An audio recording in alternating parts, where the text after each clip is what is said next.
Rail লাইনে ঘুরতে গিয়ে এক যুবকের প্রেমে পড়ে 2 সন্তানের মা। সেই পরক্রিয়া প্রেম রেল লাইন থেকে পৌঁছে যায় হোস্টেলের বিছানায়। বিয়ের কথা বলে বলে তো আমাকে একটা মহিলা মাসে 8 মাস ভাড়া রাখে, নিজের ইচ্ছা মতো ব্যবহার করে করে এখন বলে বিয়ে করতে পারবো না। আপনি বিজনেস করবেন কি করবেন, কোথায় কার সঙ্গে ঘুরে বেড়াবেন, বা একটা ছেলে বা 10টা ছেলের সঙ্গে ঘুরে বেড়াবেন, এইগুলো কে নিবে ড্রাইভার? মূলত ট্রেনে পরিচয় হওয়ার প্রথম দিনেই প্রেমে পড়েন আশা ও রিঙ্কু।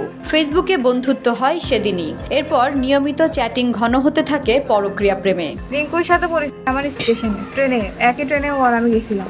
পরেও আমার কাছে ফোন নাম্বার চাইছিলাম, দিছিলাম না, ফেসবুক আইডি দিছিলাম। তাহলে আপনি বাড়িতে পরিচয় হয়েছিল, বাড়ি চলে যান। আপনি কেন বাড়ির মধ্যে সিনক্রেট করতে আসছেন?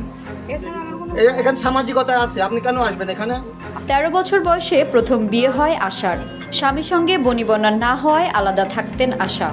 আসলে মূলত আমার বিয়েটা অনেক ছোটবেলা হয়, 13 বছর বয়স।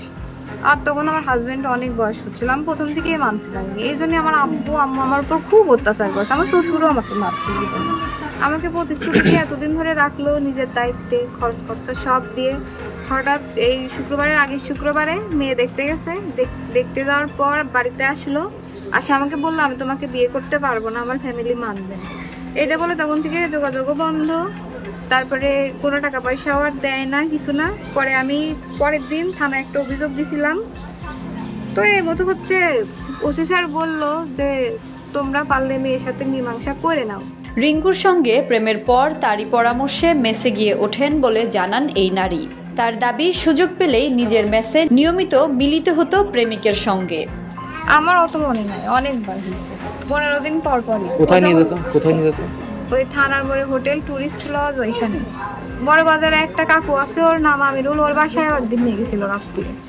7 মাস প্রেমের পর বিয়ে করতে রাজি না হওয়ায় রিঙ্কুর বাড়িতে অবস্থান নেন 2 সন্তানের জননী আশা আক্তার। বিয়ের দাবিতে শুরু করেন অনশন।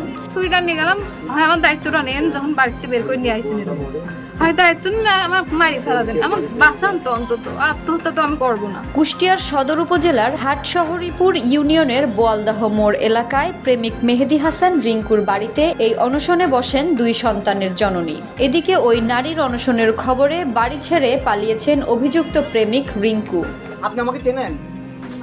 হ্যাঁ, আমার বাসার মানুষ আপনি, তাহলে মানুষের সঙ্গে আপনি সম্পর্ক, বাসার এতগুলো মানুষের সম্পর্কে কথা বলছেন?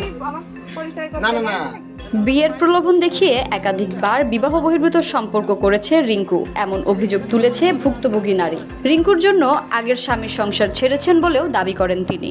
আমার আগে এক জায়গায় বিয়ে হয়েছিল, সংসারে আমি স্বামীর সাথে মানায় নিতে পারিনি, এই জন্য আমি থাকতে চাইনি। আব্বু আম্মু আমাকে খুব মারধর করতো এই জন্য। তারপরে আমি বাসা থেকে চলে আসার পরেও আমাকে বলছে আমি সাহায্য করবো না, তুমি আসো, ঢাকা থাকো না, একা মেয়ে মানুষ কি করবানে, ডাইকি নিয়ে আসি। যাদের এই যে মোড়ের উপরে একটা অফিস আছে, ওইখানে নিয়ে যায়। ওইখানে নিয়ে যাওয়ার পরে রুমের মধ্যে নিয়ে যায়, আমার সাথে শারীরিক নির্যাতন করে ওই শয়তান।